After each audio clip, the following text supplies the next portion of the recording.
Hello students, you are most welcome on my channel Chemistry Funda. आज JEE main का exam नजदीक आ गया है और इवन जनवरी वाला सेशन अब एग्जाम स्टार्ट होने वाला है। तो आज से मैं ये फर्स्ट लेक्चर है मेरा केमिस्ट्री फंडा पे और यहाँ पर मैं आपको प्रीवियस ईयर में जो जेई के क्वेश्चन पूछे गए हैं और जितने सारे इंपॉर्टेंट क्वेश्चन है उसको हम चैप्टर बाय चैप्टर डिस्कशन करेंगे। जब जेई मेन का ये खत्म हो जाएगा फिर हम जेई एडवांस पे शुरू करेंगे। तब तक एडवांस का एग्जाम भी नजदीक आ जाएगा। तो जेई मेन के एग्जाम क्वेश्चन पेपर को आज हम शुरू करते हैं और मैं फर्स्ट चैप्टर से शुरू करने जा रहा हूं। पहला चैप्टर है some basic concept of chemistry, जो कि मोल कॉन्सेप्ट के नाम से ज्यादा पॉपुलर है।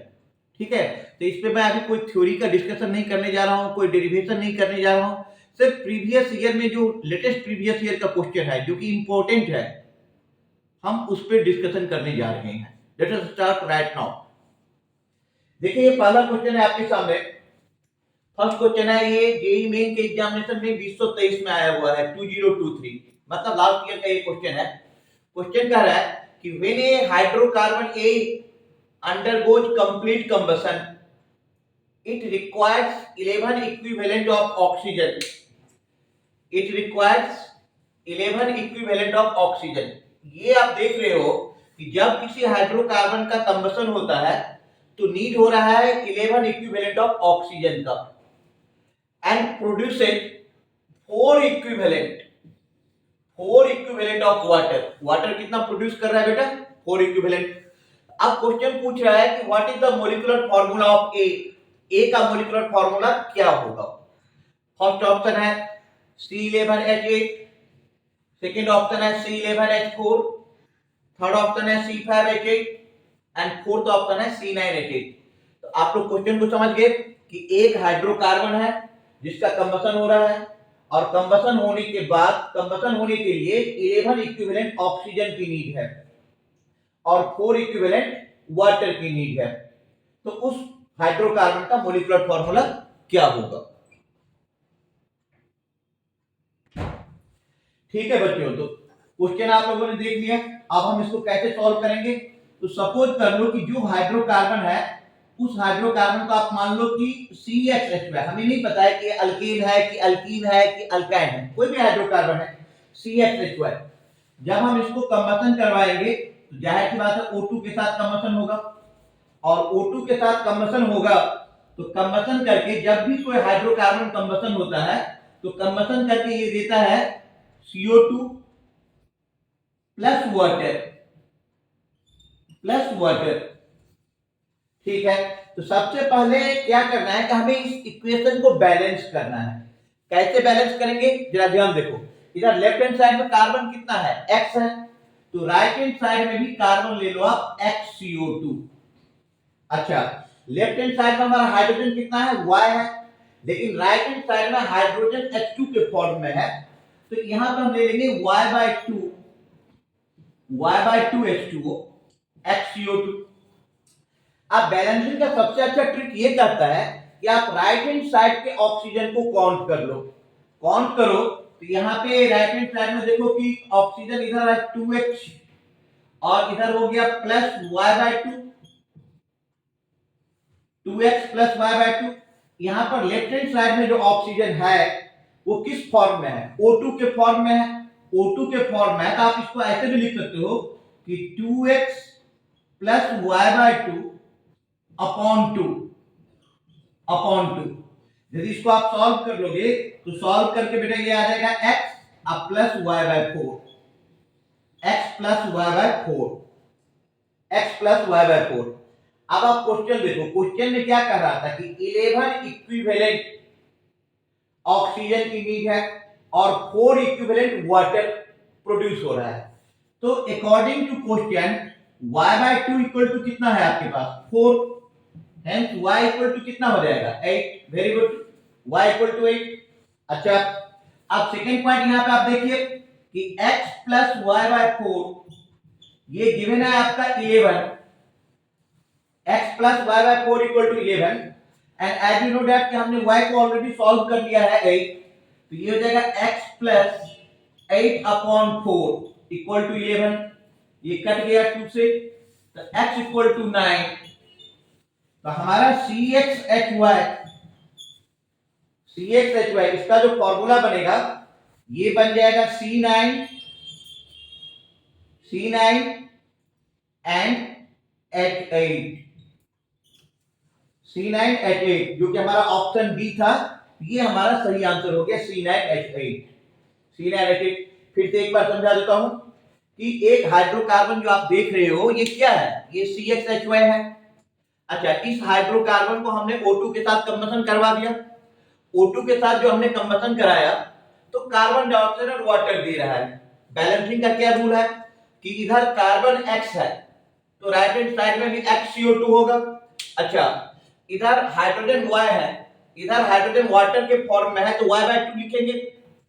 अब राइट हैंड साइड के ऑक्सीजन को आपने कैलकुलेट कर लिया कि ये 2 into X, तो 2X ऑक्सीजन इधर और Y/2 ऑक्सीजन इधर। अब लेफ्ट हैंड साइड में जो ऑक्सीजन है ये O2 के फॉर्म में है, तो 2x plus y/2, that means what, इसको कैलकुलेट कर लो तो x plus y/4। क्वेश्चन में क्या दिया गया है कि y/2 equal to 4, water 4 equivalent है, तो y इक्वल टू कितना आ रहा है 8। अच्छा, ऑक्सीजन कितना इक्विवेलेंट रिक्वायर्ड है, क्वेश्चन पेपर में आप देखिए 11 जो हमने नोट करा था, तो x plus y/4 equal to 11, तो x इक्वल टू 9। हेंस इसका आंसर जो हो जाएगा ये हो जाएगा C9H8। नोट कर लो आप लोग। अब ये सेकेंड क्वेश्चन जेईई मेन 2022 का है, 2022 का। ये क्वेश्चन क्या कह रहा है कि haemoglobin contains 0.34% of iron. Haemoglobin में आयरन कितना है, 0.34% है बाय मास। मतलब यदि हेमोग्लोबिन का मास 100 ग्राम है तो आयरन का मास उसमें 0.34 ग्राम है। अब आपको निकालना है the number of Fe atoms. Fe atoms आपको निकालना है बेटा, मैं इसको कलर बदल करके दिखा देता हूं कि the number of Fe atoms ये निकालना है आपको इन 3.3 ग्राम ऑफ द हेमोग्लोबिन। तो नंबर ऑफ Fe एटम्स निकालना है, बहुत सिंपल क्वेश्चन है कि जेईई मेन का क्वेश्चन है। तो सबसे पहले तो आप इसको प्रोसेस को ऐसे कर लो, पहले तो क्वेश्चन नोट कर लो कि क्वेश्चन आप समझ भी लो क्या कह रहा है क्वेश्चन कि हेमोग्लोबिन में आयरन 0.34% है बाय मास, मतलब 100 ग्राम यदि हेमोग्लोबिन है तो आयरन है 0.34 ग्राम। अब आपको नंबर ऑफ आयरन एटम निकालना है, कितने में निकालना है, 3.3 gram of haemoglobin. 3.3 gram haemoglobin में आयरन एटम की संख्या कितनी है, ये नंबर कितना है ये आपको बताना है। क्वेश्चन में जो आपको गिवन है एटॉमिक मास ऑफ आयरन 56 और Avogadro number 6.022 into 10 power 23 mole inverse. Option आपके पास दिया हुआ है 1.21 into 10 to the power 5 एक ऑप्शन है, सेकेंड ऑप्शन है 12 into 10 to the power 16, third option है आपके पास 1.21 into 10 पावर 20 और डी ऑप्शन है 3.4 into 10 पावर 22। आप लोग क्वेश्चन नोट कर लें।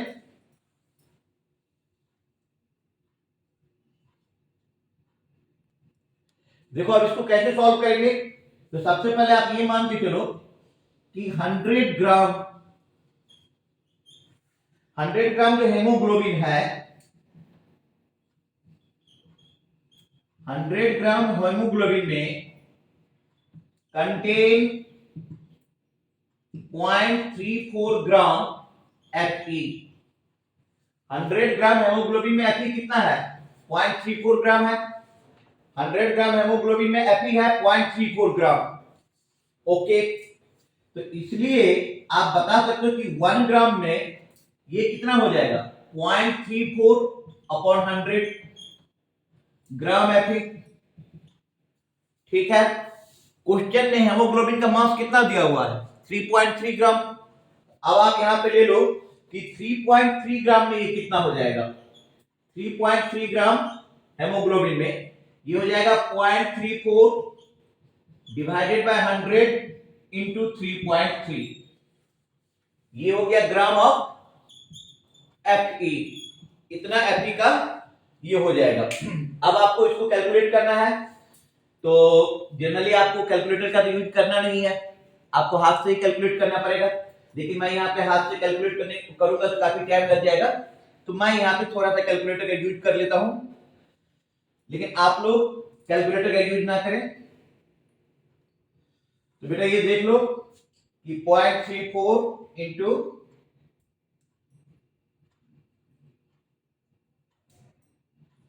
ये आ रहा है मेरा 0.0122 ग्राम, 0.0122 gram of Fe, 0.0122 gram of Fe। ठीक है, ये हो गया। अब आप लोग बताओ आयरन का एटॉमिक मास कितना है? एक एटम आयरन का एटॉमिक मास 56 ग्राम है, क्वेश्चन पेपर में दिया हुआ है। इसका मतलब हो गया कि जो 56 ग्राम है, जो 56 है, 56 gram of Fe contain 56 gram of Fe contain 6.022 into 10 to the power 23 atoms। तो 1 ग्राम Fe contains 6.022 into 10 to the power 23 divided by 56। अब यहां पे हमने Fe का मास निकला है 0.0122 ग्राम, तो इसमें कितना हो जाएगा? ये हो जाएगा 6.022 into 10 to the power 23 divided by 56 into 0.0122। फिर से समझ लो कि आयरन का एटॉमिक मास, जो आयरन का कितना होता है, 1 एटम आयरन का एटॉमिक मास होता है 56 ग्राम। तो बेटा 56 ग्राम जो आयरन है उसमें 56 ग्राम आयरन मतलब एक आयरन एटम में एक आयरन 56 ग्राम जो आयरन है वो कितने एटम को कंटेन किए हुआ है? एवोगाड्रो नंबर ऑफ एटम के बराबर 6.022 into 10 power 23। तो 1 ग्राम में कितना हो जाएगा? 6.022 into 10 power 23 डिवाइडेड बाय 56। अच्छा, यहां पे हमने आयरन का मास कितना निकाला है? 0.0122 ग्राम। तो फिर 0.0122 ग्राम में ये कितना हो जाएगा? 6.022 into 10 to the power 23 divided by 56 into 0.0122। Okay, अब इसको सॉल्व कर लो। अब इसको आप सॉल्व करोगे तो सॉल्व करने के बाद मैं यहां पे कैलकुलेटर का यूज कर रहा हूं, सॉल्व करने के बाद आ जाएगा ये 1.21 into 10 to the power 20 atoms. तो फिर से आप एक बार क्वेश्चन को समझ लो। क्वेश्चन में दिया हुआ था कि हेमोग्लोबिन है, हेमोग्लोबिन में आयरन जो है तो 0.34% है। दैट मींस कि 100 gram hemoglobin contains 0.34 gram of iron. इससे क्या पता चल रहा है कि 1 ग्राम हेमोग्लोबिन में कितना हो जाएगा आयरन? 0.34/100। तो क्वेश्चन में हेमोग्लोबिन का मास कितना है? 3.3 ग्राम। तो 3.3 ग्राम में हो जाएगा 0.34/100 into 3.3। तो ये हमारा मास आ गया 0.0122 ग्राम। As you know that 56 gram of Fe contains कितना एटम कंटेन करेगा? एवोगाड्रो नंबर के बराबर 6.022 into 10 power 23। तो 1 ग्राम iron contain 6.022 into 10 power 23 by 56।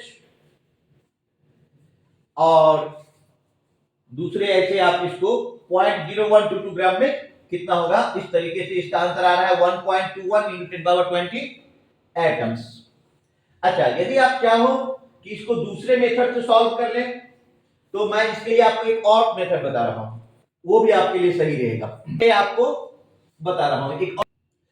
देखो, यदि सेकेंड मेथड की बात करो तो ये बहुत ही आसान है कि ये 100 ग्राम हेमोग्लोबिन है। हेमोग्लोबिन आपका, हेमोग्लोबिन कितना है? 100 ग्राम। उसमें आयरन कितना है? 0.34 ग्राम Fe है। तो ठीक है भैया, 3.3 ग्राम हेमोग्लोबिन में कितना होगा? Unitary method 0.34 divided by 100 into 3.3। ये कैलकुलेट करके हमारा आ रहा है 0.01 0.0122 ग्राम, 0.0122 ग्राम। अच्छा, यहां से आप आयरन का मोल निकाल लो, नंबर ऑफ मोल, तो number of mole equal to 0.0122 divided by 56। फिर नंबर ऑफ एटम का फॉर्मूला लगा दो, नंबर ऑफ एटम, आपने ये फॉर्मूला पढ़ा था, number of atom equal to number of mole into Na, Avogadro number. तो यहां से ये हो जाएगा 0.0122 divided by 56 into Avogadro number 6.022 into 10 to the power 23। अच्छा, इसको जब हमने कैलकुलेट किया तो वही आ जाएगा, इसका आंसर वही आ जाएगा 1.21 इंटू 10 टू द पावर 20। तो इसमें और उसमें कोई ऐसी बात नहीं है, दोनों मेथड सेम है, जिसको जो भी मेथड आसान लग रहा है वो लगा सकते हो। इसमें भी हमने वही किया कि 100 ग्राम में आयरन का मास 0.34 ग्राम था, तो 3.3 ग्राम में कितना हुआ ये हमने निकाल लिया, 0.0122 ग्राम। फिर हमने नंबर ऑफ मोल निकाल दिया, given mass by atomic mass 0.0122 divided by 56। ठीक है भैया, आपने नंबर ऑफ मोल निकाल लिया। तो अब आपको क्या निकालना रह गया था, number of atom. Number of atom क्या हो जाएगा, number of mole into Na, simple mole concept का जो मेथड है उससे लगा दिया, नोट कर लो आप इसे। हाँ बच्चों, ये हमारा थर्ड क्वेश्चन है, ये न्यूमेरिकल वैल्यू टाइप क्वेश्चन है, ये 2023 लास्ट ईयर का ही क्वेश्चन है जो अभी ईयर गुजरा है। क्या कह रहा है क्वेश्चन कि एक ऑर्गेनिक कंपाउंड है, 0.5 gram of an organic compound. यहां पे आप देख लो कि जो ऑर्गेनिक कंपाउंड है उसका मास कितना गिवन है, मैंने ब्लू कलर से सर्कल कर दिया हूं, 0.5 ग्राम। तो 0.5 gram of an organic compound X, organic compound X है विथ 60% कार्बन। आप देख लो गौर करके, इसमें कार्बन कितना है, 60%, will produce 10 to the power -1 gram of CO2 on complete combustion. ज्यादा दिमाग पे जोर नहीं लगाना है, सिंपल क्वेश्चन है। कार्बन को जब हम ऑक्सीजन के साथ कंबशन कराएंगे तो कार्बन डाइऑक्साइड ही देगा। कार्बन को जब आप ऑक्सीजन के साथ कंबशन कराते हो, नॉर्मल जो रिएक्शन होता है कि C+O2 विल गिव CO2। ठीक है, अब कह रहा है कि जो 0.5 gram of an organic compound X, जो ऑर्गेनिक कंपाउंड X है उसमें 60% ही कार्बन है, उसमें 60% ही कार्बन है। तो कार्बन डाइऑक्साइड कितना ग्राम प्रोड्यूस हो रहा है। ठीक है, ये तो नॉर्मल बात है जो आप लोगों को पता था कि भैया हम कार्बन को कंबशन कराएंगे तो ये है। अच्छा, आप लोग पढ़े होंगे, फॉर्मूला होता है परसेंटेज ऑफ कार्बन। कार्बन का एटॉमिक मास कितना है, 12, और कार्बन डाइऑक्साइड का कितना है, 44। तो परसेंटेज ऑफ कार्बन का आप लोगों ने फॉर्मूला पढ़ा था, यहां पे मैं लिख देता हूं, percentage of carbon equal to 12, जो कि कार्बन का मास है, बाय 44 जो कि कार्बन डाइऑक्साइड का मास है, into mass of CO2 form, mass of CO2 formed divided by mass of compound,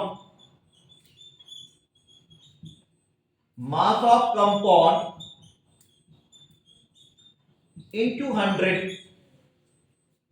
ये फॉर्मूला आप लोगों ने पढ़ा होगा 11th क्लास में कि परसेंटेज ऑफ कार्बन कैसे निकालते हैं। परसेंटेज ऑफ कार्बन 12/44, क्योंकि कार्बन का एटॉमिक मास 12 है, कार्बन डाइऑक्साइड का एटॉमिक मतलब मॉलिक्यूलर मास 44 है, बाय CO2 का मास कितना बन रहा है, बाय मास ऑफ कंपाउंड जो हम ले रहे हैं इनटू 100, इससे परसेंटेज निकलता है।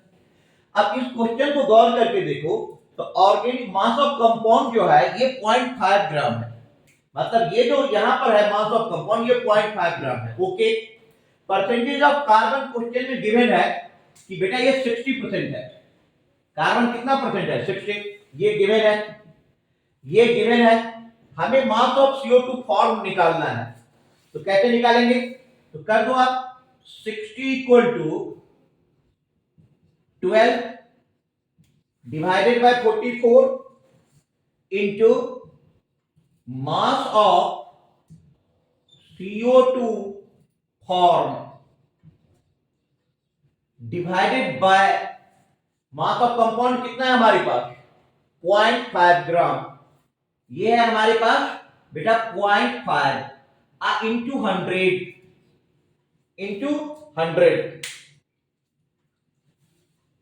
इंटू 100 लिख लो आप लोग कॉपी पे। तो 60 इक्वल टू जो परसेंटेज ऑफ कार्बन है वो बेटा कितना आ रहा है 60। तो 60 इक्वल टू 12 डिवाइडेड बाय 44। अच्छा मास ऑफ CO2 फॉर्म ये आपको निकालना है, लिख दो। मास ऑफ कंपाउंड गिवन है 0.5 ग्राम, ठीक है भैया डाल दिए इंटू 100। अब ये तो बहुत सिंपल कैलकुलेशन है। तो मास ऑफ CO2 फॉर्म आप निकालो यहां पे कि mass of CO2 form equal to 60 into 44 into 0.5 divided by 12 into 100। अब इसको कैलकुलेट कर लो 12 5 जा और इधर 100 आ रहा है, इधर 44 आ रहा है। तो ये कैलकुलेट करके आ रहा है आपका 1.1 ग्राम। 1.1 ग्राम। अब ये 1.1 ग्राम जो है इसको हम कैसे लिख सकते हैं? इसको हम लिख सकते हैं 11 into 10 to the power minus 1 gram. 11 into 10 to the power minus 1 gram. 1.1 gram को आप कैसे लिखोगे 11 into 10 to the power minus 1 gram. अब यहाँ पे आपको वैल्यू पुट करना था 10 टू दी पावर माइनस 1 पहले से था क्वेश्चन पेपर में। तो अब आप यहाँ पे क्या वैल्यू पुट कर दोगे कि 11 हो गया। देख लो आपको समझ में आ रहा है, अच्छे तरीके से समझ में आ रहा है। कोई भी दिक्कत हो आप हमें कमेंट्स करो, इनबॉक्स में डालो, फिर मैं देखता हूं। ठीक है बच्चों, तो यहां तक हम लोगों ने डिस्कशन किया। अब हम इससे आगे डिस्कशन करेंगे नेक्स्ट लेक्चर में। Thank you.